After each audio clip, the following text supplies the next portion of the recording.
तो hello welcome students. आज के इस लेक्चर में हम करने वाले हैं क्लास 12th फिजिक्स का चैप्टर नंबर 1 है, जिसको पढ़ते हैं इलेक्ट्रिक चार्ज एंड फील्ड, और पढ़ेंगे इसका आज लेक्चर नंबर 1। लेक्चर 1 में क्या पढ़ेंगे आपको जल्दी से बता देते हैं। हम आज पढ़ेंगे चार्ज के बारे में, हम पढ़ेंगे कूलम्ब लॉ के बारे में, हम पढ़ेंगे इसके सिंपल एप्लीकेशन यानी इसके न्यूमेरिकल्स करेंगे। तो स्टार्ट करते हैं। सबसे पहले हम बात करते हैं व्हाट इज चार्ज। चार्ज क्या है? इलेक्ट्रिक चार्ज की बात करते हैं सबसे पहले। तो हम बात करते हैं कि इलेक्ट्रिक चार्ज एक प्रॉपर्टी है एक बॉडी के साथ, है ना, जिसके कारण ये क्या करता है, ये इलेक्ट्रिक या मैग्नेटिक फील्ड को एक्सपीरियंस करता है या प्रोड्यूस करता है। जैसे हमने बात किया था, जैसे मास होता है ना, जैसे दो बॉडी के पास मास होता है, वैसे ही कुछ ऑब्जेक्ट्स होते हैं जिनके पास चार्ज भी होता है ना। जिसके पास चार्ज नहीं होता है ऐसे ऑब्जेक्ट को हम न्यूट्रल बोलते हैं। जैसे हमारी बात करोगे सिंपल, हमारे पास एक कंप्यूटर है, तो अभी कंप्यूटर को देखा जाए तो इस पर छूने पर हमें कोई शॉक नहीं लग रहा है, मतलब ये न्यूट्रल है। लेकिन ऐसे कुछ चार्ज होते हैं, पार्टिकल्स होते हैं, इनके पास बॉडी होती है, इनके पास एक और प्रॉपर्टी होती है, हम लोग चार्ज बोलते हैं। तो बोलते हैं चार्ज एक प्रॉपर्टी है जिस एक मैटर का, जिसके कारण ये क्या करता है, ये प्रोड्यूस करता है या एक्सपीरियंस करता है। क्या प्रोड्यूस और एक्सपीरियंस करेगा? तो ये प्रोड्यूस और एक्सपीरियंस करेगा इलेक्ट्रिकल और मैग्नेटिक इफेक्ट्स, है ना। क्या होता है इलेक्ट्रिकल और मैग्नेटिक इफेक्ट्स? अगले 6 चैप्टर में हम इस क्लास 12 में हम यही पढ़ना होता है हमें पूरा। तो बात कहते हैं हमारे पास चार्ज इन टाइप के होते हैं। तो कहते हैं हमारे पास चार्ज दो टाइप के होते हैं। फर्स्ट को बोलते हैं हम लोग पॉजिटिव चार्ज, सेकंड को बोलते हैं हम लोग नेगेटिव चार्ज, है ना। टाइप चार्ज कितने होते हैं याद रखना, एक होता है पॉजिटिव चार्ज, एक को बोलते हैं हम लोग नेगेटिव चार्ज। अब ठीक, अब क्या होता है पॉजिटिव चार्ज नेगेटिव चार्ज है, तो याद रखना कि जब भी हम बात करेंगे पॉजिटिव चार्ज और नेगेटिव चार्ज के बारे में, जब भी हम बात करेंगे तो याद रखना कि पॉजिटिव चार्ज क्या होता है, बोलते हैं पॉजिटिव चार्ज क्या होता है कि ये डिफिशियंसी ऑफ इलेक्ट्रॉन होता है। मतलब किसी बॉडी में अगर इलेक्ट्रॉन की कमी है तो हम क्या बोलेंगे, बॉडी पॉजिटिव चार्ज है। ठीक है, याद रखना हम पॉजिटिव और नेगेटिव चार्ज हम हमेशा इलेक्ट्रॉन्स के टर्म में ही बात करते हैं। तो पॉजिटिव चार्ज क्या होगा, वो बॉडी होगी इसमें इलेक्ट्रॉन्स की कमी है, यानी डिफिशियंसी ऑफ इलेक्ट्रॉन्स को हम, यानी एक ऐसा बॉडी जिसमें इलेक्ट्रॉन्स की डिफिशियंसी है, ऐसे ऑब्जेक्ट को हम लोग पॉजिटिव चार्ज बोलते हैं। सेकंड आता है हमारे पास नेगेटिव चार्ज। नेगेटिव चार्ज क्या होता है, तो बोलते हैं it is the excess of electrons as compare to protons, है ना। यानी एक ऐसा बॉडी जिसमें प्रोटॉन की तुलना में, यानी प्रोटॉन के कंपेयर में इलेक्ट्रॉन्स का संख्या ज़्यादा होगा, यानी इलेक्ट्रॉन्स ज़्यादा होंगे एज कंपेयर टू प्रोटॉन्स, है ना। कोई का ऐसा बॉडी आ गया जिसमें इलेक्ट्रॉन्स प्रोटॉन्स के कंपेयर में ज़्यादा है, तो हम ऐसे ऑब्जेक्ट को बोलते हैं हम लोग नेगेटिव चार्ज। ठीक, अब कुछ बात करते हैं कि फोर्स कैसा लगता है। तो जैसा आप सभी को बेसिक पता होगा, बता दो यहाँ पर कि दो, अगर एक बॉडी एक पॉजिटिव चार्ज है, एक बॉडी अगर नेगेटिव चार्ज है ना, हमारे पास दो बॉडी आ जाता है, एक पॉजिटिव चार्ज है, एक नेगेटिव चार्ज है, तो ऐसे बॉडी एक दूसरे को अट्रैक्ट करते हैं, मतलब एक दूसरे के हमेशा सामने आएंगे। ठीक, अगर दोनों चार्ज, अगर दो बॉडी हो गया तो दोनों पर अगर चार्ज पॉजिटिव है तो क्या होंगे, एक दूसरे से रिपेल करेंगे, मतलब एक दूसरे से दूर जाएंगे। ठीक, बेसिक से है, इसको याद रखना, सारे न्यूमेरिकल्स में हम यही काम करते हैं। थर्ड बात करते हैं थर्ड केस, अगर हमारे पास दो बॉडी, इसमें एक पे अगर चार्ज मान लो नेगेटिव है, सेकंड पे चार्ज अगर नेगेटिव है, अगर ऐसे दो ऑब्जेक्ट अगर सामने आ जाए, यानी दो नेगेटिव चार्ज वाली बॉडी सामने आ जाए, तो ये भी एक दूसरे को क्या करते हैं, रिपेल करते हैं, मतलब एक दूसरे से दूर जाते हैं। सिंपल सी बात।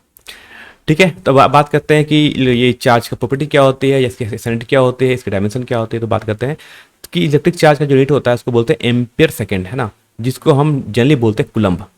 क्या बोलते हैं जनरली, हम पे कुलम्ब बोलते हैं। तो ये पूछा जाए कि what is the SI unit of charge, तो हम बोलते हैं कुलम्ब। तो एसआई यूनिट ऑफ चार्ज क्या होता है, एसआई यूनिट ऑफ चार्ज हो जाएगा, इसको हम लोग कुलम्ब बोलेंगे। ठीक, बात समझ आ गया। और अब पूछ जाते हैं इसका डायमेंशन। इसका डायमेंशन क्या होता है, तो डायमेंशन को बोलते हैं एटी, है ना। ए होता है हमारा एम्पियर यानी करंट का, और टी होता है डायमेंशन टाइम का। बात समझ जाएगी। बेसिक इतना याद रखना कि पॉजिटिव चार्ज क्या होता है, नेगेटिव चार्ज क्या होता है, बेसिक इतना याद रखना। कब अट्रैक्शन होता है, कब रिपल्सन होता है, इतना ही बस इसमें याद रखने की बात है। नेक्स्ट बात करते हैं कि मेथड ऑफ चार्जिंग, मतलब हम चार्ज कैसे कर सकते हैं। अगर कोई बॉडी में हम बोलते हैं न्यूट्रल है, अगर हम उसे चार्ज करना चाहते हैं तो हम कैसे चार्ज कर सकते हैं। तो चार्ज करने के बहुत सारे मेथड होते हैं। सबसे पहले बोलते हैं फ्रिक्शन, मतलब घर्षण, मतलब दो बॉडी को अगर आपस में आप रब करोगे तो हो सकता है। इसका एग्जाम्पल क्या है, तो इससे कुछ एग्जाम्पल जो आपको याद रखनी चाहिए कि एक ग्लास रॉड को, जब आप एक ग्लास रॉड को एक सिल्क वाले क्लॉथ के साथ आप रब करते हैं, मतलब एक ग्लास रॉड लेना और एक सिल्क कपड़े लेना, दोनों का कैसे रब करोगे, फ्रिक्शन, है ना, घर्षण। फ्रिक्शन मतलब होता है उस पर एक दूसरे पर रब करना। ऐसे करोगे तो क्या होता है कि सिल्क से, देखो अब बता, देखो दोनों पहले न्यूट्रल्स हैं, है ना। तो क्या हो रहा है कि ग्लास रॉड में से इलेक्ट्रॉन कहाँ चले गए, इलेक्ट्रॉन चले गए हैं किसमें, किस पर, सिल्क रॉड पर। अगर ग्लास रॉड से अगर इलेक्ट्रॉन चला जाएगा सिल्क पर, तो क्या हो जाएगा, सिल्क पर इलेक्ट्रॉन ज्यादा आ जा रहे हैं और ग्लास रॉड में इलेक्ट्रॉन कम हो जा रहा है। तो मैंने भी कहा था डिफिशियंसी ऑफ इलेक्ट्रॉन्स, किसी बॉडी में अगर इलेक्ट्रॉन की कमी हो जाए तो उसे बोलते हैं पॉजिटिव चार्ज।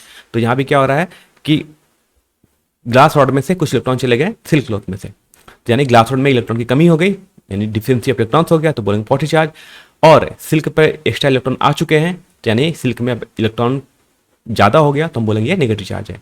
सिमिलरली बात करते हैं हम लोग वूल क्लॉथ, है ना, वुलन क्लॉथ, मतलब हमारे ऊनी जो कपड़े होते हैं, वुलन क्लॉथ होते हैं, इसको जब भी आप रब करना किसके साथ, रबड़ के साथ से याद रखो ना, रबड़ या प्लास्टिक ऑब्जेक्ट। अंबर मत याद रखो क्योंकि अंबर कोई बड़ा कॉमन एग्जांपल नहीं है, सिंपल रखना कि अगर हम वुलन क्लोथ को अगर हम रब करते हैं किसी के साथ, रबड़ वाले सूच के साथ या प्लास्टिक ऑब्जेक्ट के साथ, तो क्या होता है इसमें से भी इलेक्ट्रॉन चले जाते हैं वुलन क्लॉथ से रबड़ में, तो क्या होगा, वुलन हो जाएगा पॉजिटिव चार्ज, रबड़ हो जाएगा नेगेटिव चार्ज। सिमिलरली हमने क्या होगा, एग्जाम्पल बहुत सा किया होगा, आप भी कर सकते हो कि ड्राई हेयर में क्या करना, कॉम्ब यानी कंघी को रब करना, है ना।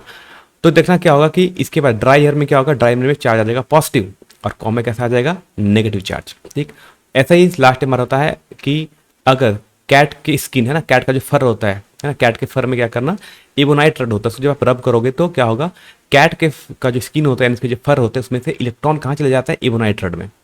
तो कैट स्किन क्या हो जाएगा, हमारा पॉजिटिव चार्ज बन जाएगा और इलेक्ट्रॉन आ गया एबोनाइट रेड में, तो एबोनाइट रेड हो जाएगा हमारा नेगेटिव चार्ज। तो कुछ बेसिक एग्जाम्पल है जो मैंने कहा था आपको याद रखनी चाहिए, कब पॉजिटिव कौन नेगेटिव। एक क्वेश्चन जनरली आपसे एमसीक्यू में आपसे पूछा जाता है, तो एमसीक्यू के लिए बहुत ज़्यादा इंपॉर्टेंट रहता है यहाँ से। सेकंड आता है इलेक्ट्रोमैग्नेटिक इलेक्ट्रोस्टैटिक इंडक्शन, कोई खास पढ़ने की जरूरत नहीं, इलेक्ट्रोस्टैटिक इंडक्शन होता है मेथड।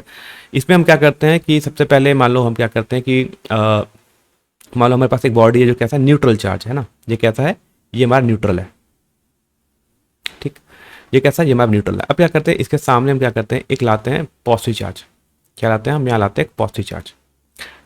पॉजिटिव चार्ज लाने से क्या होगा कि ये जो बॉडी न्यूट्रल था इसमें क्या होगा कि इलेक्ट्रॉन वाले खिंच जाएंगे, क्योंकि इलेक्ट्रॉन वाले अट्रैक्ट होंगे, और इसमें जितने पॉजिटिव चार्ज थे वो दूर चले जाएंगे ऐसे ना।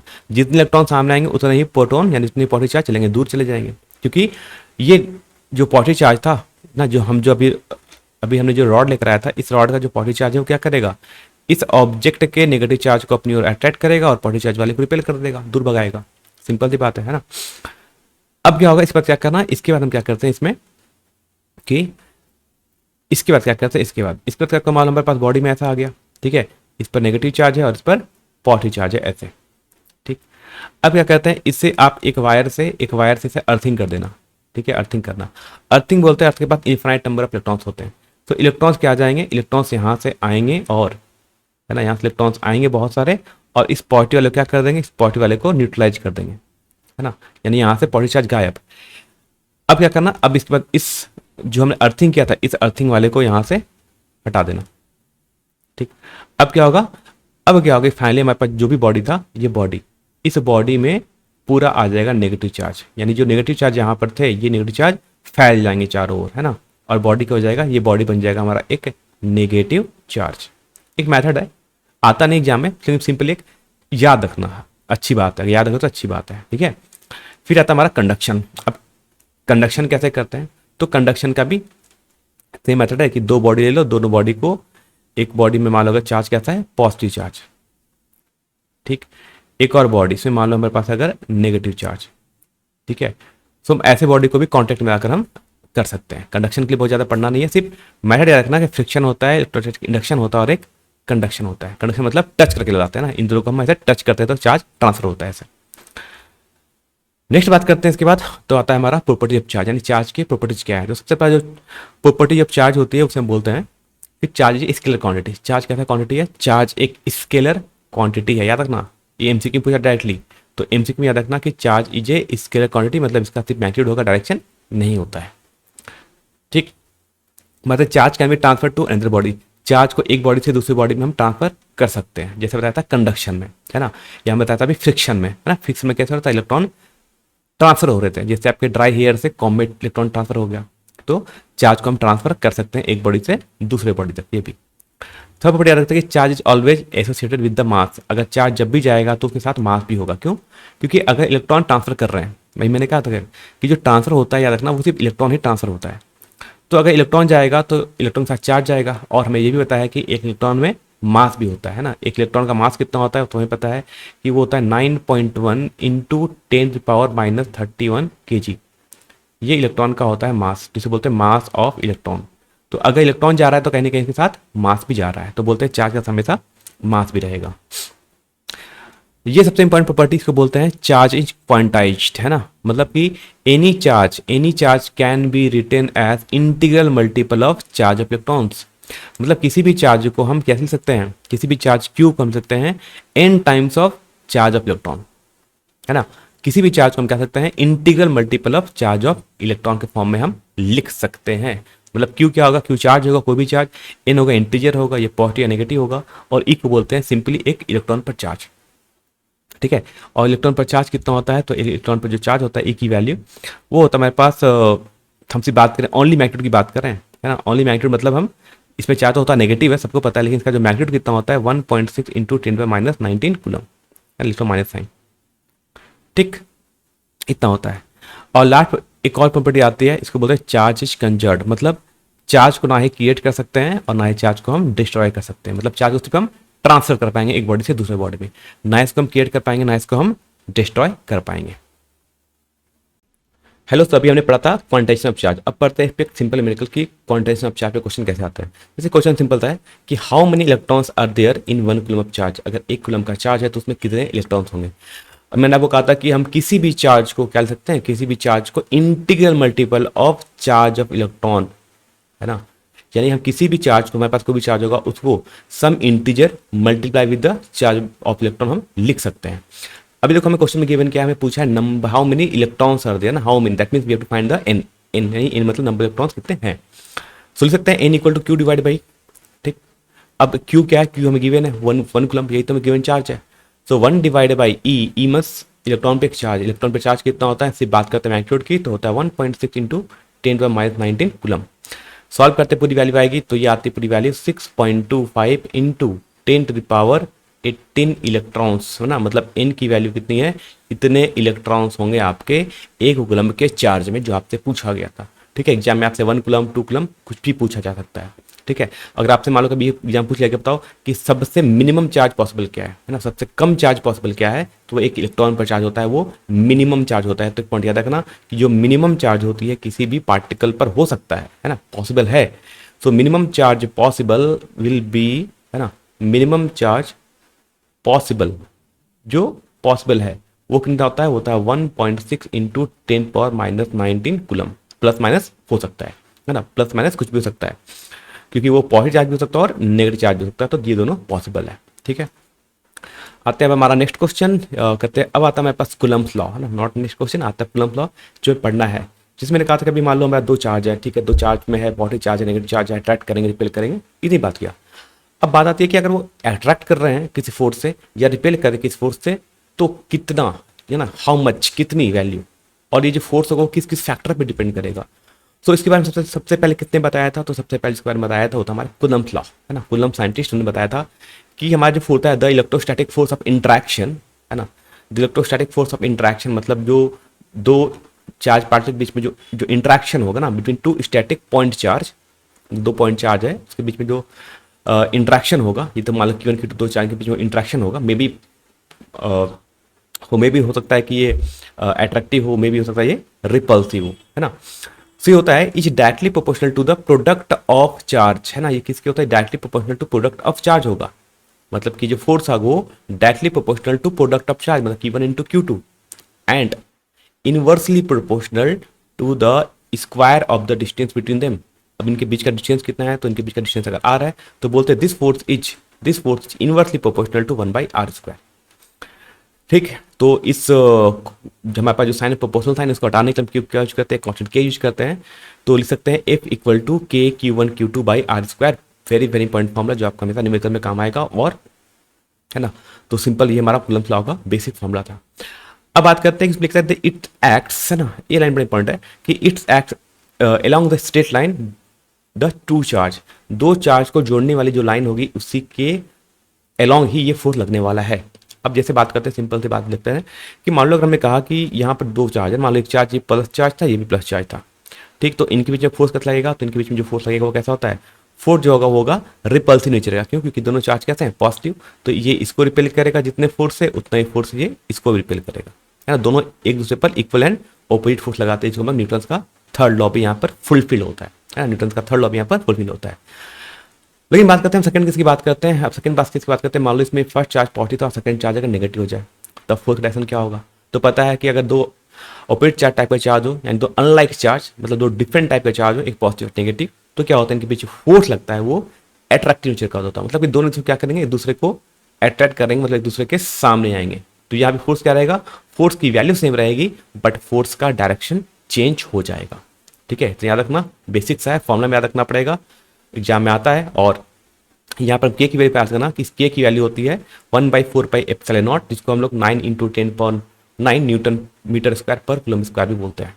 और एक वैल्यू याद रखना कि ε0 की वैल्यू होती है 8.852 ना इंटू 10⁻⁻12। ये बता रहे हैं वैल्यू ऑफ ε0 कितनी होता है, और होता है ये कूलम स्क्वायर बोल सकते हो पर मीटर स्क्वायर पर न्यूटन, है ना। ये होता है हमारा ε0 की वैल्यू। बस में आ गया, बात करते हैं नेक्स्ट टॉपिक की, बात करते हैं यहाँ से। तो इसमें सबसे इंपॉर्टेंट रहा था वो आपका ये फॉर्मूला था, फॉर्मूला याद रखना चाहिए। बात करते हैं नेक्स्ट, एक सिंपल सा एक क्वेश्चन करते हैं, एप्लीकेशन है, छोटा सा क्वेश्चन करते हैं, बहुत अच्छा क्वेश्चन है। करता है if 2 point charge +2 microcoulomb and +6 microcoulomb repel each other. ठीक है, ऑब्वियस बात है रिपेल भी करेंगे क्योंकि दोनों पर चार्ज कैसा है, पॉजिटिव चार्ज, रिपेल भी करेंगे, तो क्वेश्चन गिवन भी है। और कितना फोर्स लगाए दूसरे पर, एक दूसरे पर जो फोर्स लगा रहे हैं वो 12 न्यूटन का फोर्स है। तो सबसे पहले कहते हैं, सबसे होता है कि हमेशा एग्जाम में डायग्राम ड्रॉ कर लो। तो एक चार्ज हमारे पास हो गया फर्स्ट चार्ज, हो गया सेकंड चार्ज। ठीक है, दोनों के बीच का डिस्टेंस के बारे में इसने कुछ लिखा है, तो मान लेते हैं r। ठीक, दोनों चार्ज हो गए, एक चार्ज मान लो Q1 है, एक चार्ज Q2 है। Q1 की वैल्यू हमें गिवन है, ये हमें गिवन है 2 माइक्रोकूलम प्लस चार्ज, और Q2 की वैल्यू गिवन है 6 माइक्रोकूलम कूलम चार्ज। इनके बीच में जो फोर्स लग रहा है, फोर्स का फॉर्मूला होगा ना, हम पढ़ा था K × Q1 × Q2 divide r square. ठीक, अगर हमें r की वैल्यू तो गिवन नहीं है ना, क्वेश्चन में r की वैल्यू गिवन नहीं है, तो कहीं ना कहीं हमें r पहले फाइंड आउट करना पड़ेगा थोड़ा। ठीक है, तो क्या करते हैं, हम यहाँ से लिख सकते हैं कि जो r स्क्वायर की वैल्यू होगी वो हो जाएगा K × Q1 × Q2 divide by f। ठीक है, हम सिंपल करते हैं, यहाँ से r स्क्वायर की वैल्यू निकाल लेते हैं। तो K की वैल्यू को ऐसा छोड़ देना, Q1 की वैल्यू हो जाएगी 2 माइक्रोकूलम है, तो 2 × 10⁻⁻6। ठीक, Q2 की वैल्यू है 6 माइक्रोकूलम, तो 6 × 10⁻⁻6 डिवाइड बाई फोर्स। फोर्स के लिए कितनी गिवन है, 12 न्यूटन, है ना। फोर्स में गिवन कितना था, 12 न्यूटन। कैंसल आउट करते हैं तो 2 6 से 12 कैंसल आउट हो जाएगा हमारा 12। तो आई थिंक हम यहाँ से बोल सकते हैं यहाँ से कि जो हमारे r स्क्वायर की वैल्यू आएगी वो हो जाएगा K × 10⁻⁻12, है ना। इतना ही रखते हैं, K × 10⁻12। आंसर जो होगा ये मीटर स्क्वायर में होगा भी। अब कहते हैं, इसका बात करते हैं हम सेकंड पार्ट कहता है, कह रहा है if charge is given additional charge of -4 microcoulomb. ठीक है, कह रहा है कि अभी इस चार्ज को सेम रखो। ठीक है, दोनों चार्ज थे, दोनों चार्ज के बीच का डिस्टेंस कितना है, अभी भी r है। क्या क्या, दोनों को एडिशनल चार्ज दे दो, मतलब एक पे था जो +2 माइक्रोकूलम को चार्ज था, इस पे क्या दिया, इसमें -4 माइक्रोकूलम चार्ज और दे दिया। टोटल कितना हो जाएगा, टोटल हो जाएगा हमारा -2 माइक्रोकूलम का चार्ज। ठीक है, क्योंकि -4 माइक्रोकूलम का चार्ज एक्स्ट्रा दिया है। तो अभी मान लो नया चार्ज हो जाएगा, इसको बोलने Q डैश बोल दिया, चार्ज तो चेंज हो गया है। सेकंड चार्ज बात करते हैं Q2 डैश। इसमें पहले कितना चार्ज था, इससे पहले चार्ज था वो +6 माइक्रोकूलम का चार्ज था। इसको भी कितना चार्ज दिया, इसको भी दिया हमने -4 माइक्रोकूलम का चार्ज। तो ऐसे टोटल चार्ज कितना आ जाएगा, हो जाएगा +2 माइक्रोकूलम।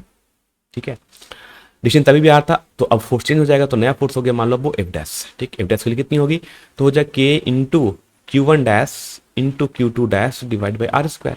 देखिए डिस्टेंस सेम है तो फोर्स चेंज करेगा, है ना। चार्ज चेंज हुआ तो फोर्स चेंज करेगा, और डिस्टेंस फिक्स है।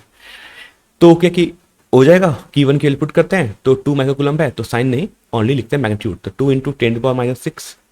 ठीक, Q2 डैश की वैल्यू हो गई वो 2 × 10⁻6 डिवाइड बाई, देखो r स्क्वायर के लिए कितनी आई थी, r स्क्वायर के लिए थी K × 10⁻12।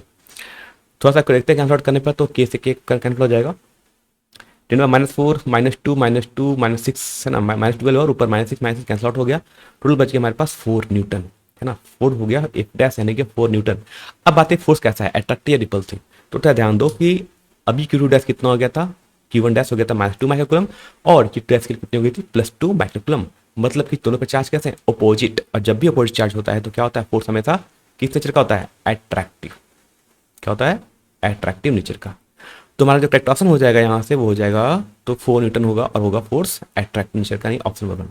तो देखो ये एक सिंगल क्वेश्चन में हमने क्या बता दिया, सिंगल क्वेश्चन की हेल्प से हमने आपको बहुत सारे कंसेप्ट बता दिए कि फोर्स कैसे निकालते हैं। जब फोर्स निकालते हो और जब किसी बॉडी पर चार्ज देते हो तो चार्ज कैसे चेंज हो जाता है ना। और चार्ज चेंज होता है तो कब फोर्स अट्रैक्टिव होता है, कब रिपल्सिव होता है, हमने एक ही कंसेप्ट में सारा कुछ यहाँ पर सीख लिया। तो ये सिंपल सा क्वेश्चन था। बात करते हैं नेक्स्ट क्वेश्चन हमारा कि 2 identical metal spheres carry charge of +Q and -2Q respectively. ठीक है, क्वेश्चन में कहा कि हमारे पास 2 मेटल की स्फीयर है, मान लेते हैं हमारे 2 चार्ज है ना। चार्ज कितना बात करते हैं, तो पहला जो चार्ज है हमारे पास, उस चार्ज की वैल्यू है +Q। ठीक, सेकंड चार्ज गिवन है उसकी वैल्यू -2Q। तो ऑब्वियस बात है दोनों फोर्स कैसा होगा, फोर्स का नेचर कैसा होगा, अट्रैक्टिव होगा क्योंकि एक चार्ज प्लस एक चार्ज माइनस है। अब कितना ध्यान से करना, कर when the spheres are separated by a large distance r, ठीक है। तो एक लॉजिक भी है क्योंकि इसने मेटल स्फीयर कहा और उनका कहा इनका बीच का डिस्टेंस बहुत आर है। सिंपल मान सकते हैं जब डिस्टेंस बहुत ज़्यादा चार्ज हो जाए इनके बीच का तो हम इस मेटल स्फीयर को हम क्या मान सकते हैं, पॉइंट चार्ज मान सकते हैं, जैसे मैंने यहाँ पर बनाया है, ठीक है। कह रहा है इसमें इनके बीच का जो फोर्स लग रहा है वो अगर एफ है तो हम एफ कैलकुलेट कर सकते हैं, सिंपल सी बात है ना, एफ कैलकुलेट कर सकते हैं। तो एफ का फॉर्मूला क्या होगा, एफ का फॉर्मूला हो जाएगा के into Q first charge, second charge कितना है -2q, या रखना हम सिर्फ लिखते हैं ओनली मैग्नीट्यूड, ठीक है, क्योंकि हमें फोर्स का नेचर तो पता है, अट्रैक्टिव होगा नीचे और या होगा रिपल्सिव, क्योंकि एक चार्ज का प्लस है एक चार्ज नेगेटिव है तो ऑब्वियस बात है फोर्स अट्रैक्टिव है, तो फोर्स का डायरेक्शन पता है, तो डायरेक्शन लिखने की हमें कोई जरूरत नहीं है। और तो हो गया k into q one into q two divide by distance हो गया आर स्क्वायर। तो अभी जो फोर्स कितना था, फोर्स की वैल्यू थी इतनी 2kq square divide by r square, ये अभी फोर्स है। कह रहा है कि now the spheres are allowed to touch and then move back to the same separation. क्या करना है, अब दोनों चार्ज को एक साथ में टच कर देना है ना। तो बात देखो क्या होता है, ये सब फर्स्ट केस हो गया। जैसे आप दोनों स्फीयर को एक दूसरे को टच करोगे ऐसे, है ना, टच करो, क्या होगा, चार्ज का ट्रांसफर होगा, क्या ना, इलेक्ट्रॉन चार्ज ट्रांसफर होते हैं, और उसमें चार्ज भी कौन ट्रांसफर होता है, हमेशा इलेक्ट्रॉन ट्रांसफर होता है। तो चार्ज ट्रांसफर होना स्टार्ट किए, तो चार्ज तो कैसे ट्रांसफर होगा, तो टोटल चार्ज एक था प्लस क्यू एक था -2q, दोनों अगर चार्ज को एक साथ में ले आएंगे कॉन्टैक्ट में तो टोटल चार्ज कितना होगा, टोटल चार्ज हो गया वो क्यू हो गया, मान लो ऐड होगा टोटल, तो हो जाएगा एक प्लस क्यू चार्ज है, दूसरा -2q चार्ज है, टोटल चार्ज कितना हो गया -q ना। अब टोटल चार्ज कितना हो गया, क्योंकि कुछ चार्ज ने क्या किया, न्यूट्रलाइज कर दिया है, इलेक्ट्रॉन वाले ने पॉजिटिव वाले को न्यूट्रलाइज कर दिया। अब चार्ज कितना बच गया -q। अब जैसे इन दोनों को सेपरेट करोगे सेम डिस्टेंस बनाने का, है ना, फिर से इनके बीच का डिस्टेंस कितना हो गया है r, ठीक। अब बताओ दोनों पे चार्ज कितना होगा, तो सिंपल ये चार्ज कितना था, -q चार्ज था ना, अब ये -q चार्ज दो पार्ट में डिवाइड हो जाएगा, इक्वल इक्वल पार्ट में, -q/2 और -q/2। क्यों हो रहा है, क्योंकि दोनों सेम टाइप के स्फीयर्स थे, दोनों का साइज सेम था, है ना। अब जैसे सेपरेट करोगे तो क्या होगा, चार्ज सेपरेट हो जाएंगे। इसको मैंने आपको बताया होगा जब चार्जिंग बाय कंडक्शन, है ना, ये चार्जिंग बाय कंडक्शन मेथड है। सो ऑब्वियस बात है चार्ज कितना होगा, चार्ज दोनों पार्ट में इक्वल इक्वल पार्ट में डिवाइड हो जाएगा, ठीक। क्या बताओ अब फोर्स कितना होगा, अब उसे क्या है, find the new force of repulsion. अब फोर्स अट्रैक्टिव और रिपल्सन, सिंपल सी बात है, दोनों पे चार्ज कैसा है, नेगेटिव नेगेटिव, और नेगेटिव क्या करते हैं, एक दूसरे को रिपेल ही करते हैं, ऑब्वियस बात है। तो नया फोर्स कितना हो जाएगा, नया फोर्स हो जाएगा इफ डैश, और डैश से कितनी हो जाएगी, तो मैंने कहा सिर्फ याद रखना मैग्नीट्यूड लिखते हैं, चाहे साइन को मत नहीं लिखते हैं। तो पहला चार्ज हो गया q/2, सेकंड चार्ज भी हो गया q/2, और इनके बीच का डिस्टेंस कितना अभी भी सेम है r², ठीक। सो नया फोर्स कितना हो जाएगा, तो पूरी वैल्यू हो जाएगी, देखो तो लिख सकते हो आप इसको k into Q square divide by 4r², है ना, इफ डैश। तो देखो अब हमारे पास इफ की वैल्यू पता है, इफ डैश की वैल्यू पता है, दोनों को क्या करते हैं, सॉल्व करते हैं हम, क्या करते हैं, दोनों को डिवाइड कर लेते हैं ना। तो अगर हम इफ डैश बाई इफ करें, है ना, करते हैं, तो इफ डैश की कितनी हो गई, ये हो गया था k² divide by 4r², divide by if की वैल्यू कितनी थी, वो था 2 into k² divide by r²।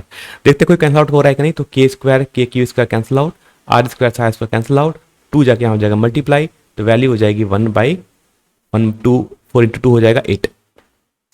यानी हम यहाँ से बोल सकते हैं कि हमारे पास जो नया फोर्स होगा if dash is equal to क्या हो जाएगा, इफ चला जाएगा ऊपर तो बन जाएगा f/8, मतलब फोर्स क्या रहा है, फोर्स 1/8 टाइम्स कम हो जा रहा है अगर हम ऐसा करें तो, ठीक है। बात समझ आ गया, बड़ा अच्छा सा क्वेश्चन था, है ना। तो ये क्वेश्चन था हमारा, इसमें देखो इसमें हमने कंडक्शन वाली चीज को भी हमने ऐड कर दिया यहाँ पर, है ना। जब जो चार्ज को आपके कॉन्टैक्ट में आते हैं तो चार्ज का ट्रांसफर होता है, और चार्ज जब ट्रांसफर होगा टोटल चार्ज कितना हो जाएंगे, कुछ प्लस चार्ज कुछ नेगेटिव चार्ज एक दूसरे को न्यूट्रलाइज कर देंगे, जो चार्ज बच जाएगा वो इक्वली पार्ट में डिवाइड हो गया, ठीक है। इक्वली पार्ट में क्यों डिवाइड हो गया, मैंने इसलिए भी कहा कि दोनों चार्ज के थे, दोनों मेरे पास जो मेटल स्फीयर थे दोनों आइडेंटिकल थे, एक समान थे, इसलिए ऐसा हुआ, ठीक है। बहुत रेयर चांस है, जनरली ये नीट वाले में क्वेश्चन आपसे पूछ ले सकता है, या जे इवन जे मेन में आपसे क्वेश्चन पूछ सकते हैं, ठीक है। सीबीएसई वाले थोड़ा सा इसको एक्सपेक्ट कर सकते हैं, आ सकता है उनके लिए।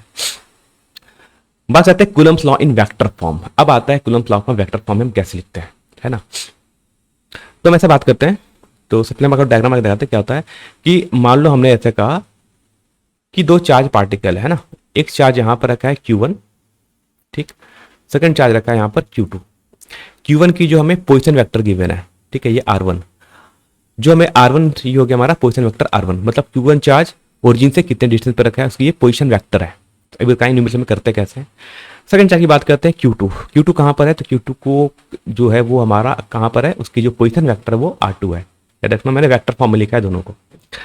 कह रहा है F21 का क्या मतलब होता है ना। F21 का मतलब होता है, इसका मतलब होता है फोर्स, है ना, ऑन टू, यानी force on Q2 charge, force on Q2, ठीक है, इसको लिख सकते हैं force on Q2 due to Q1।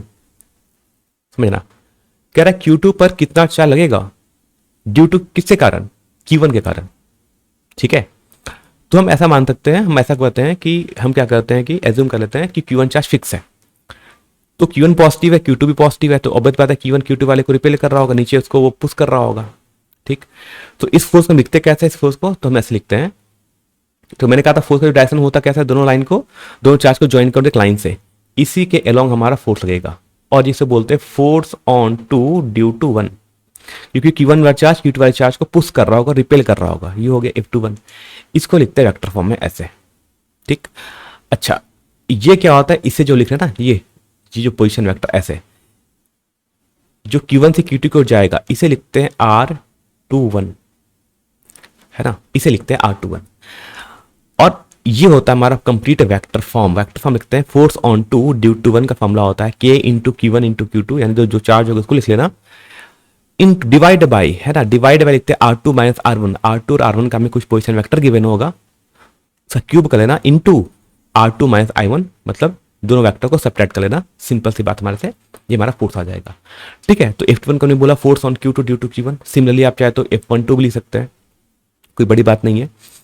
ठीक, अब इसके बाद जैसे मान लो अगर मुझे कहा कि चलिए कॉल लिख लेते हैं हम, फोर्स ऑन 1 ड्यू टू 2, ठीक, इसको लिखेंगे ऐसा, K into Q1 into Q2, दोनों चार्ज के मैग्नीट्यूड को मल्टीप्लाई कर लिया, डिवाइड बाई, अब यहां पर उल्टा हो जाएगा, यहाँ R1 माइनस R2, है ना, इसका करेंगे होल क्यूब, और यहां पर हो जाएगा vector R1 minus vector R2। ठीक, F12 क्या बोलेंगे, force on Q1 due to Q2। ठीक है, डायरेक्शन भी चेंज हो जाएगा, इसका डायरेक्शन इधर लगेगा भी है, ये इसको इधर पेल कर रहा है ऐसे, तो क्या हो जाएगा, ये हो जाएगा फोर्स ऑन 1 ड्यू टू 2। ठीक, एक बहुत इंपॉर्टेंट पॉइंट है, इस पॉइंट में जब स्टूडेंट सॉल्व करते हैं क्वेश्चन को तो बड़ा कंफ्यूजन होते हैं, वो भी बताते हैं कि जब भी आप वेक्टर फॉर्म लिख रहे हो, है ना, कूलम्स का वेक्टर फॉर्म पे लिख रहे हो, आप इस पर जब न्यूमेरिकल सॉल्व करने जा रहे हो, तो एक पॉइंट याद रखना, मेरी बात रखना कि ऑलवेज, है ना, अभी तक याद रखो, अभी तक मैंने जितने भी न्यूमेरिकल सॉल्व किए थे वहां पे मैंने कहा था सिर्फ चार्ज का मैग्नीट्यूड लिखना है, बट यहां पर जब आप वेक्टर फॉर्म लिखने जा रहे हो तो ऑलवेज पुट, है ना, Q1 and Q2 with sign. अगर एक चार्ज प्लस है एक चार्ज माइनस है तो हमेशा साइन के साथ ही आपको लिखना पड़ेगा। ये बहुत इंपॉर्टेंट पॉइंट है, बहुत से स्टूडेंट इसको स्किप कर देते हैं। ठीक है, लेकिन याद रखना कि वेक्टर फॉर्म में हम जब भी बात कर रहे हैं तो इस पॉइंट पर ध्यान देना है कि जब भी ये वेक्टर फॉर्म को सॉल्व करके आप कोई भी न्यूमेरिकल सॉल्व करना चाह रहे हैं तो याद रखना हमेशा ऑलवेज क्या करना है, चार्ज को हमेशा विथ साइन पुट करना है। ठीक है, सिंपल सी बात है, लॉजिक से इतना याद रखना और कुछ नहीं। ठीक है, बात समझ आ गया। सिंपल से हम इस पर करते हैं, न्यूमेरिकल देख लेते हैं। ठीक है, एक सिंपल न्यूमेरिकल करते हैं। मान लो मैंने कहा कि हमें यहाँ पर एक न्यूमेरिकल गिवन क्वेश्चन देखते हैं, सिंपल से आपको ताकि थोड़ा आइडिया मिल जाए। कह रहा है एक चार्ज हमारा यहाँ पर है Q1, ठीक, सेकेंड चार्ज है हमारा Q2, ठीक। Q1 चार्ज की जो वैल्यू है वो हम एज्यूम कर लेते हैं, लेट सपोज 1 कूलम्ब, ठीक है, और इसकी पोजीशन वेक्टर मतलब ये R1 की वैल्यू है ना, ये हो गया हमारा पोजीशन वेक्टर R1। R1 का देखो हमें गिवन क्या होगा, हमें इसकी पोजीशन गिवन होती है ना, पोजीशन गिवन होता है, मान लो ये कहाँ रखा हुआ है, हम बात करते हैं सिंपल 2D की बात करते हैं, 2 डायमेंशन में ये रखा हुआ, मान लो हमने कहा 2,4 पर, ठीक है, तो इसकी पोजीशन वेक्टर कैसे लिखते हैं, इसकी पोजीशन वेक्टर लिखते हैं हम लोग 2i प्लस 4j, है ना, इसको बोलते हैं पोजीशन वेक्टर में ऐसे लिखते हैं R1 को, ठीक। सेकंड चार्ज में Q2 जो कि इसकी पोजीशन वेक्टर गिवन है, इसे हम एज्यूम कर लेते हैं कि 5 है और इससे हम कर लेते हैं 8, ठीक।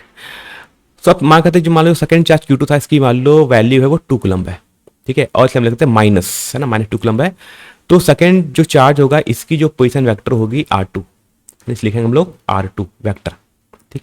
इसकी पोजीशन वेक्टर हम कैसे लिखते हैं, इसकी पोजीशन वेक्टर को लिखते हैं 5i प्लस 8j, ठीक है।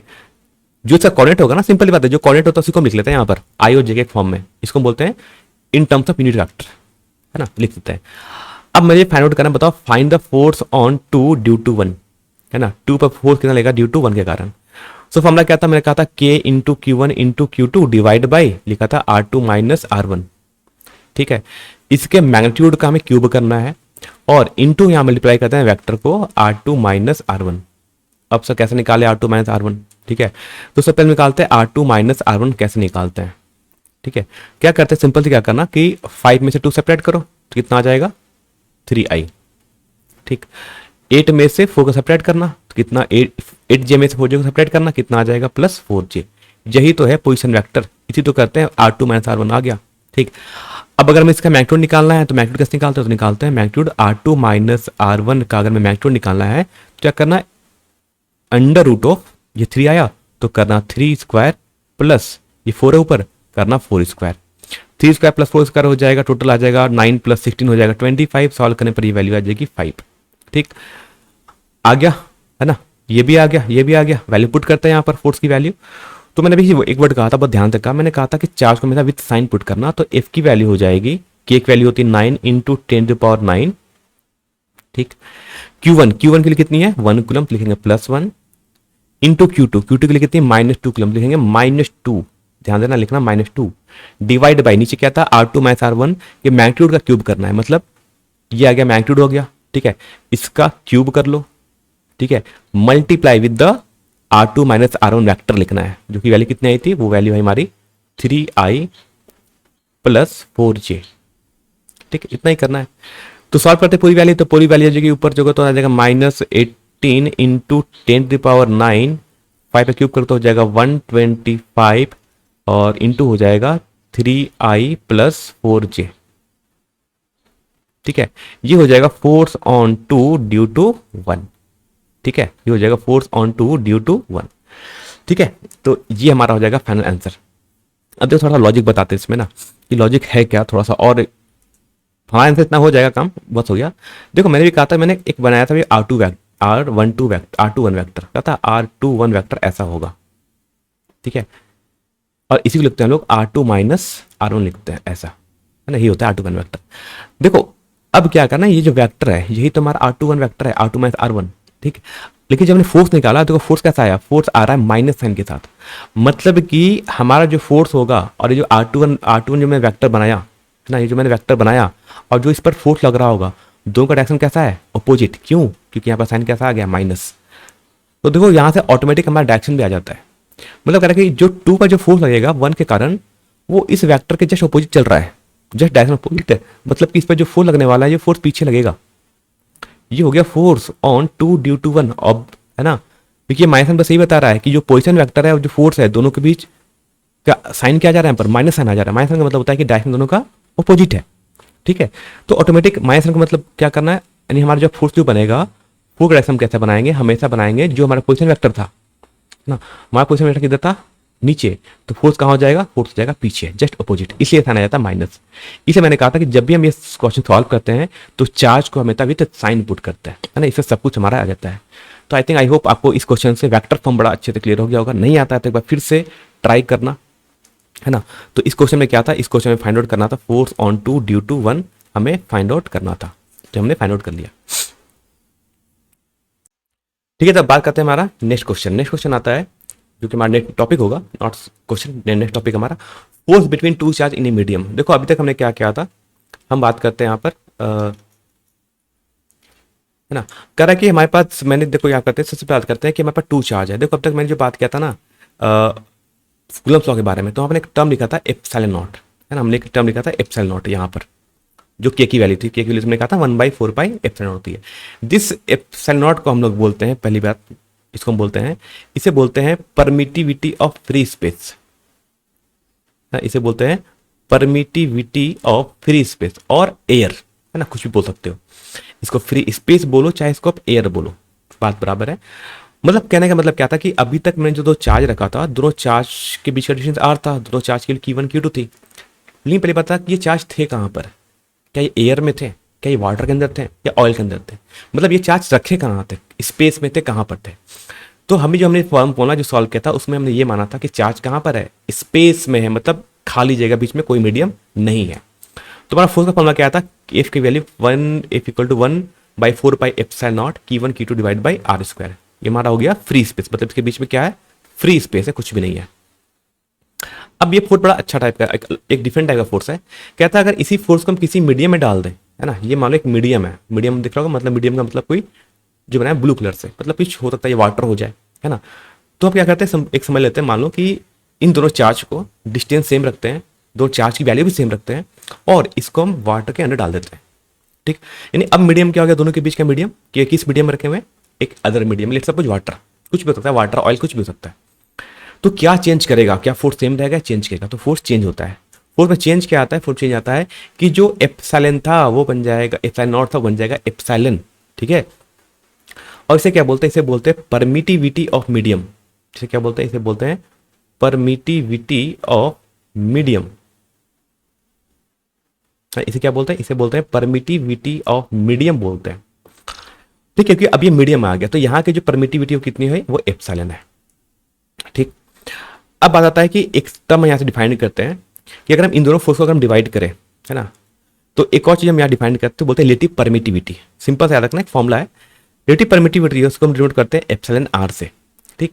और इसकी वैल्यू होती है, एप्सिलॉन आर की वैल्यू होती है एप्सिलॉन एंड मीडियम की permittivity divide by permittivity of free space, है ना। इसे बोलते हैं ई आर को बोलते हैं हम लोग परमिट, इसे बोलते हैं रिलेटिव परमिटिविटी। क्या बोलते हैं, इसे बोलते हैं रिलेटिव परमिटिविटी, ठीक है। ये रखना, इसको मैं अभी जाके बाद में बोलूंगा डायलेक्ट्रिक कांस्टेंट बोलूंगा अभी कुछ समय के बाद, है ना। कुछ समय के बाद अभी हम चैप्टर आएंगे, जब हम बात करेंगे कैपिटल चैप्टर पढ़ेंगे, सेकंड चैप्टर पढ़ेंगे, तो मैं इसी चीज को एक बोलूंगा, क्या, इसको मैं डिनोट करूंगा कुछ टाइम के बाद, इसको बोलूंगा मैं डायलेक्ट्रिक कांस्टेंट, जिसको हम के से डिनोट करेंगे, ठीक है। तो सिंपल सी बात करते हैं, इसको हम डिनोट करेंगे के से, ठीक। यानी अगर हम इन दोनों फोर्स को हम डिवाइड करें, अगर हम दोनों फोर्स को करते हैं, हम डिवाइड करके देखते हैं, तो जो एफ डैश होगा, है ना, बात करें एफ डैश बाई एस की वैल्यू कितनी होगी, तो इन दोनों force F dash by F अगर हम डिवाइड करें, तो वैल्यू जो हमारी आएगी वो कितना होगा, वो हो जाएगा हमारा epsilon not divide by epsilon, ठीक है। हमने दोनों फोर्स को डिवाइड किया क्योंकि यहाँ पर दोनों क्या है, सॉरी, ये दोनों वैल्यू हो जाएगी एप्सिलॉन बाई एप्सिलॉन नॉट, ठीक है। कितना हो जाएगी, ये हो जाएगा हमारा epsilon not divide by epsilon, ठीक है, ठीक है। जो हम क्या किया, हमने दोनों फोर्स को डिवाइड कर दिया, एक फोर्स एफ, एक फोर्स एफ डैश, दोनों को डिवाइड किया, तो कितना आ गया epsilon not divide by epsilon. यानी हम बोल सकते हैं यहाँ पर, और मैंने क्या कहा कि इस एप्सिलॉन को मान लिख सकते हैं, इस एप्सिलॉन को मान लिख सकते हैं, है ना, एफ डैश बाई एफ की वैल्यू को हम और लिख सकते हैं एप्सिलॉन नॉट, और मैंने कहा इस एप्सिलॉन को लिख सकते हो epsilon r into epsilon naught, यहाँ से लिख सकते हैं, ठीक है। हम यहाँ से लिख सकते हैं चीज़ों को, एप्सिलॉन लिख सकते हैं epsilon naught r into epsilon naught लिख सकते हैं। देखो कि यहाँ से कैंसिल आउट करेंगे तो दिखना एप्सिलॉन नॉट कैंसिल, तो हमारे पास जो फोर्स का वैल्यू आएगा F dash is equal to होगा F divide by epsilon R, मतलब एप्सिलॉन नॉट एप्सिलॉन आर। ये बड़ा इंपॉर्टेंट क्वेश्चन है, ये पूछा जाता है कि जब भी किसी चार्ज पार्टिकल, दो चार्ज को किसी मीडियम में डाल दिया जाए, तो बता फोर्स क्या होता है, ज्यादा होता है कम होता है। तो देखना अब जो फोर्स हो जाएगा, है ना, ये जो फोर्स हो जाएगा, ये फोर्स की वैल्यू कितनी हो जाएगी, इस चीज जो फोर्स की वैल्यू होगी, इसको लिख सकते हैं F dash is equal to F divide by K, है ना। यानी फोर्स घट जाता है, this is a very important formula, है ना। कौन सा फॉर्मूला याद रखना, इस वाले फॉर्मूला, कि अगर दो चार्ज पार्टिकल है, दोनों के बीच का डिस्टेंस आर है, अगर वो पहले फ्री स्पेस में थे, एयर में थे, अगर उनको किसी हम डायरेक्ट्रिक मीडियम में डाल दें, जिसकी डायरेक्ट्रिक कांस्टेंट की वैल्यू अगर के है, डायरेक्ट्रिक कांस्टेंट वैल्यू अगर के है, तो बताओ फोर्स कितना हो जाएगा अब, तो अब जो फोर्स हो जाएगा वो एफ डैश हो जाएगा, और नया एफ डैश फोर्स की वैल्यू होगी वो एफ डिवाइड बाई के, मतलब जो पहले फोर्स था उसको डायरेक्ट्रिक कांस्टेंट से डिवाइड कर देना, तो हमारा मीडियम वाला फोर्स आ जाएगा। This is very very important formula जो आपको यहाँ पे याद रखना है। बात में जाएगी, बोलते हैं फोर्स इन मीडियम। इस पे एक सिंपल हम क्वेश्चन करते हैं, जैसे मान लो हमने कहा कि दो चार्ज पार्टिकल हैं, ऐसे रख लेते हैं ना, दो चार्ज पार्टिकल हैं, और एक पे चार्ज की वैल्यू Q1 है, सेकंड पे चार्ज की वैल्यू Q2 है। इनके बीच का डिस्टेंस कितना हो गया, मान लो अगर R, ठीक, इसमें इनके बीच का फोर्स लग रहा होगा अगर F है। कह रहा इन्हीं दो चार्ज पार्टिकल को अगर हम किसी मीडियम में रख दें, Q1 Q2 दोनों चार्ज हो गए, ठीक, इनके बीच का डिस्टेंस कितना है, R है, और अभी हमको एक डायरेक्ट्रिक मीडियम में रखा है जिसके डायरेक्ट्रिक कांस्टेंट K की वैल्यू अगर 4 है ना, इसको बोलते हैं रिलेटिव परमिटिविटी बोलते हैं, या इसको हम डायलेक्ट्रिक कांस्टेंट बोलते हैं, लिख लेना डायलेक्ट्रिक कांस्टेंट ही बोलते हैं। तो बताओ अब जो नया फोर्स हो गया वो एफ डैश हो गया, क्यों? क्योंकि हमने यहाँ पर मीडियम चेंज कर दिया, यानी अब इसको हमने किसके अंदर रख दिया, किसी मीडियम के अंदर रख दिया है इस दोनों चार्ज को, जिसके डायरेक्टली कांस्टेंट की वैल्यू कितनी है, 4 है। तो बताओ नया फोर्स एफ डैश क्या होगा, क्या बताओ, व्हाट इज द नेक्स्ट नया एफ डैश फोर्स कितना होगा इन टर्म्स ऑफ एफ।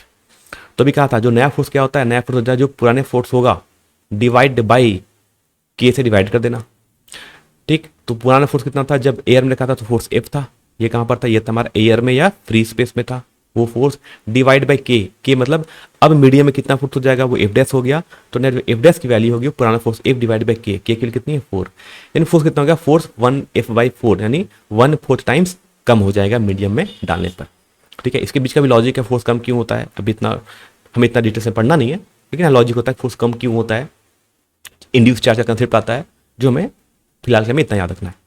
बात समझ आ गया। अब बात करते हैं हमारे नेक्स्ट टॉपिक को बोलते हैं इक्विलिब्रियम ऑफ चार्ज पार्टिकल्स, है ना। इक्विलिब्रियम चार्ज पार्टिकल्स क्या होता है कि मान लो हमने क्या किया, हमारे दो चार्ज है Q1 Q2, ठीक। इसको मैंने कर दिया फिक्स, मतलब ये मूव नहीं कर सकता। सेकंड चार्ज Q2 भी क्या कर दिया हमने, फिक्स्ड, ये भी मूव नहीं कर सकता। दोनों चार्ज कैसे, दोनों चार्ज हमारे हम बोलते हैं पॉजिटिव, है ना। तो फर्स्ट केस बात करते हैं, बोथ चार्ज आर पॉजिटिव, है ना, बोथ आर पॉजिटिव चार्ज, यानी दोनों सेम टाइप का चार्ज होना चाहिए, बोथ आर पॉजिटिव और नेगेटिव, है ना। दोनों या तो पॉजिटिव हो जाए या तो दोनों नेगेटिव हो जाए। तो देखो क्या होता है ना, अगर मान लो दोनों चार्ज पॉजिटिव हो गए, दोनों चार्ज फिक्स हैं, दोनों के बीच का डिस्टेंस कितना है वो अगर आर है, तो कह रहा है एक चार्ज क्यू को हम कहाँ रखें, एक पॉजिटिव चार्ज को हम कहाँ रखें या नेगेटिव चार्ज किसी से बोलते हैं टेस्ट चार्ज, एक चार्ज को हम कहाँ पर रखें सच दैट कि ये इक्विलिब्रियम रहे, मतलब वो हिले ना अपने पोजीशन से। ऐसा क्यों होगा, क्योंकि देखो क्या होता होगा ना, बात करते हैं। मान लो अगर ये चार्ज पॉजिटिव है, ये चार्ज Q1 पॉजिटिव था, Q2 पॉजिटिव था, ठीक। ये मान लो इस Q एक चार्ज है, देखते अगर ये चार्ज को हम मानते हैं अगर ये चार्ज होता पॉजिटिव, तो क्या करता, देखो ये Q1 वाला चार्ज इस Q2 इस स्मॉल Q1 को रिपेल कर रहा होता, ठीक है, मान लो फोर्स F1 होता, ठीक। सिमिलरली ये Q2 जो चार्ज है ना, ये भी पॉजिटिव है, जो बीच का चार्ज स्मॉल Q वो भी पॉजिटिव है, तो ये Q2 वाला चार्ज भी इसको रिपेल कर रहा होता अपने दूर से, ये दोनों क्या करेगा, रिपेल करेगा F2 फोर्स से। तो ऑब्वियस बात है दोनों एक दूसरे को रिपेल करेंगे, तो चांसेस है कि दोनों फोर्स कैंसल आउट हो जाए, क्योंकि डायरेक्शन तो अपोजिट है। तो पहला कंडीशन याद रखना कि अगर नेट फोर्स जीरो करना है तो सबसे पहला डायरेक्शन अपोजिट होना चाहिए, मस्ट, ठीक है। मेरी याद रखना, अगर नेट फोर्स जीरो करना है, जहां भी वेक्टर आते हैं दो वेक्टर अगर जीरो होना है, तो याद रखना कि पहली बात तो दोनों के बीच का एंगल और दोनों की कुछ मैग्नीट्यूड है, तो अगर जीरो होने का चांस कब हो सकता है, अगर दोनों के बीच का एंगल कितना हो जाए, जस्ट अपोजिट, मतलब 180 डिग्री हो जाए एंगल, अपोजिट है। अब आता है कि जीरो कब हो सकते हैं, अगर इन दोनों का मैग्नीट्यूड बराबर हो जाए, यानी F1 जो फोर्स का जो मैग्नीट्यूड है वो F2 फोर्स के मैग्नीट्यूड के इक्वल हो जाए, तो हो सकता है फोर्स जीरो हो जाए, ठीक। ये हमने बना दिया फोर्स, ठीक। अब F1 कैसे लिखा लेंगे, तो F1 क्या था, F1 था, F1 is the force between capital Q1 and small q, और उनके बीच का डिस्टेंस कितना था x। तो इस फोर्स को हम लिख सकते हैं F1 को K into Q1 into small q, और देखो इन दोनों के बीच का डिस्टेंस कितना है, x है, लिखेंगे x square is equal to, अब कैपिटल Q2, तो F2 फोर्स होगा capital Q2 into small q divide by, अब यहां से आपका डिस्टेंस कितना होगा करना पड़ेगा मुझे सबसे पहली बात। तो टोटल डिस्टेंस r था, उसमें से अगर ये x हो गया तो बताओ ऊपर का डिस्टेंस कितना हो गया, ये हो जाएगा r माइनस एक्स, लिख सकते हैं डिस्टेंस बच गया इनके बीच का, तो हो जाएगा r माइनस एक्स का होल स्क्वायर, ठीक है। अब क्या करना, दोनों को हमें सॉल्व करना पड़ता है, सॉल्व करने का क्या करोगे, तो k से k का कैंसल हो जाएगा, q से q कैंसिल हो जाएगा, तो आंसर आ जाएगा हमारा Q1 by x square is equal to Q2 divide by r minus x का होल स्क्वायर, ठीक है। हम ये मेथड है ना, ये मेथड है चीज को सॉल्व करने का, ठीक है, बात समझ आ गया। अब एक बार सिंपल में एक न्यूमेरिकल कर सकते हैं, सिंपल देखते हैं न्यूमेरिकल कैसा क्वेश्चन आता है। मान लो लेट सपोज हमसे आ गया क्वेश्चन में, सॉल्व करते बगल में सॉल्व करते हैं एज एग्जाम्पल, है ना, एग्जाम्पल सॉल्व करते हैं। लेट सपोज हम कह रहे हैं कि जो Q1 की वैल्यू है वो 1 माइक्रोकूलम्ब है प्लस, ठीक। Q2 की वैल्यू है वो प्लस 9 माइक्रोकूलम्ब है।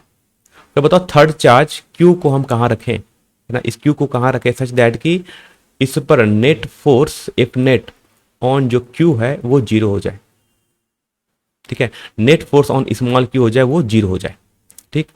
तो क्या करते हैं, दोनों फोर्स का हमें इक्वल करना पड़ेगा पहले, दोनों फोर्स का यानी जो चार्ज रखा है, तो हम लिख सकते हैं, है ना, हम यहां सॉल्व करते हैं। F1 की वैल्यू कितनी हो जाएगी, F1 is the force between capital Q1, यानी F1 इक्वल टू F2 करना पड़ेगा, दोनों का मैग्नीट्यूड इक्वल करना पड़ेगा, है ना, इसको मैग्नीट्यूड में ऐसे लिख सकते हैं। तो Q1 के लिए कितनी होगी, F1 की कितनी होगी, तो K इंटू कैपिटल Q1 की वैल्यू 1 माइक्रो कूलम, यानी 1 इंटू 10⁻⁶। ठीक, जो स्मॉल क्यू दिया इसको क्यू लिख लेना, इसके लिए कुछ भी दिया हो सकता है, आप एग्जाम में दिया 1 कूलम कुछ भी दिया तो आप रिपीट कर देना। डिवाइड में इनके बीच का डिस्टेंस कितना माना था हमने, x, तो मान लिया x square is equal to, है ना। और एज्यूम कर लेते हैं कि इन दोनों चार्ज के बीच का जो डिस्टेंस है r, है ना, हमें जो r गिवन है वो मालूम है गिवन है 1 मीटर, ऐसे। तो हो जाएगा k इंटू कैपिटल Q2 कितना हो गया, वो हो जाएगा 9 माइक्रोकूलम, तो 9 इंटू 10⁻⁶ इंटू स्मॉल क्यू, और इनके बीच का डिस्टेंस कितना था, r माइनस एक्स का होल स्क्वायर।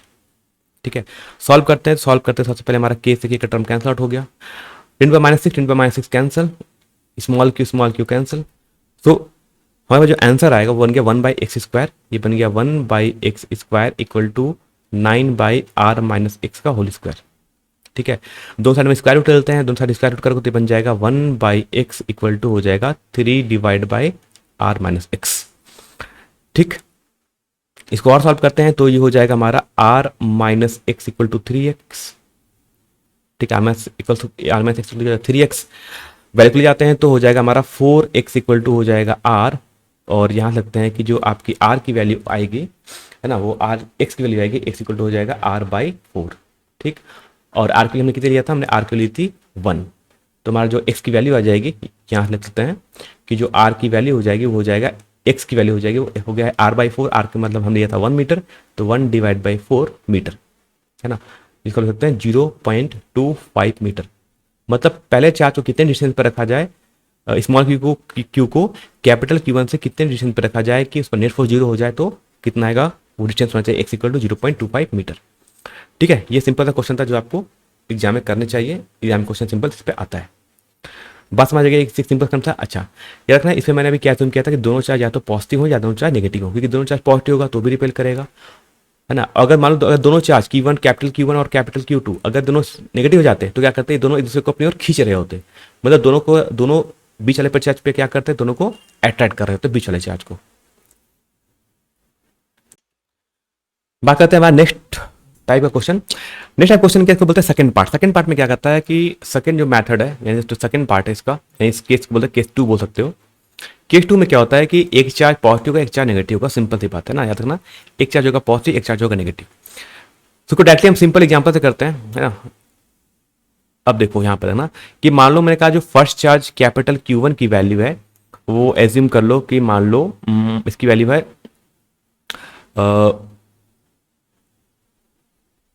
1 कूलम।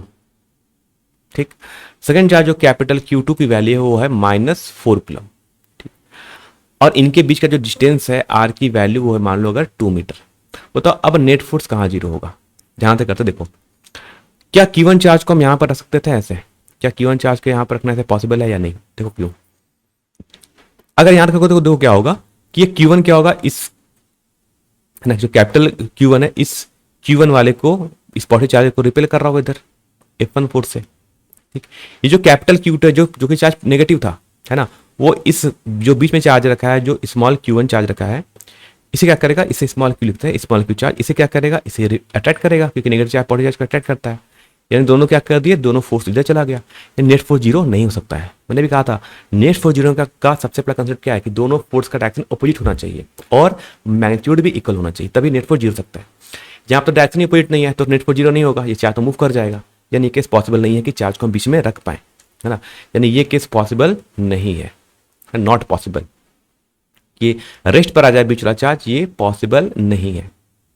ठीक है, तो मैं कहता था क्यों, तो पॉसिबल क्या है, तो वही सेम चीज कि Q1 की वैल्यू मैंने लिखा कितना था, 1 कूलम था। ठीक, Q2 की वैल्यू कितनी है, Q2 की जो वैल्यू हमारा -4 कूलम है। ठीक, -4 कूलम है, और इनके बीच का जो डिस्टेंस है r इक्वल टू 2 मीटर है।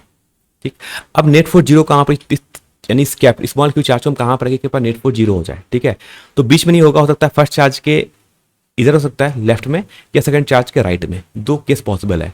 मैं आपको डायरेक्टली बताऊंगा एक केस, है ना, आंसर से डायरेक्टली आता है, आंसर मैं दोनों से आ सकता है, लेकिन आप थोड़ा कंफ्यूज हो गए, तो मैं आपको कंफ्यूजन से क्रिएट ना हो डायरेक्टली बताता हूँ करते कैसे है। सब पहले देखो कि कौन सा चार्ज छोटा है, +1 कूलम या -4 कूलम। आप लोग सर -4 कूलम चार्ज छोटा है, नहीं, क्या रखना, देखना इसके सिर्फ मैग्नीट्यूड को, ये 1 छोटा है या 4 छोटा है ना। हम सिर्फ ओनली चेक करते हैं मैग्नीट्यूड देखना है ना, ये 1 या 4, माइनस साइन को मत देखना, ये -4 कूलम चार्ज है नहीं, सिर्फ चार्ज का देखो मैग्नीट्यूड। देखो माइनस साइन बस ये बताता है एक प्लस एक माइनस है ना, और कुछ नहीं बताता इसके बारे में। स्ट्रेंथ ज़्यादा किसकी है, -4 कूलम की चार्ज की स्ट्रेंथ ज़्यादा है, उसका फोर्स ज़्यादा होगा हमेशा, ठीक है। तो घर पे देखो छोटा चार्ज कौन, तो छोटा चार्ज हो गया हमारे पास ये कौन सा चार्ज है, ये हमारा हो गया स्मॉल चार्ज है ना, ये स्मॉलर है। जो स्मॉलर होगा उधर ही हमारा नेट फोर्स 0 होगा, मतलब यहां पर कहीं पर हम किसी चार्ज को रखेंगे x डिस्टेंस पर तो नेट फोर्स 0 हो सकता है, ठीक। सो इन दोनों के बीच का डिस्टेंस कितना हो गया x, लेकिन स्मॉल q और कैपिटल q के बीच का डिस्टेंस कितना हो गया r प्लस x, है ना। क्योंकि देखो कि यहां से यहां तक डिस्टेंस कितना था, r था, ठीक। और q1 charge small q charge capital q2 से कितना डिस्टेंस पर हो जाएगा, x प्लस r, लिखेंगे r प्लस x डिस्टेंस पर। अभी क्या करना है, सॉल्व करने के लिए हम सेम प्रोसीजर अप्लाएंगे कि f1 की वैल्यू f2 की इक्वल होनी चाहिए। अब देखो क्या होगा कि ये जो स्मॉल q1 चार्ज है, ये जो कैपिटल q1 चार्ज है, स्मॉल q क्या करेगा, दोनों पॉजिटिव है ना, ये भी पॉजिटिव ये भी पॉजिटिव है, इसे रिपेल कर रहा होगा इधर किस फोर्स से, F1 फोर्स से, ठीक।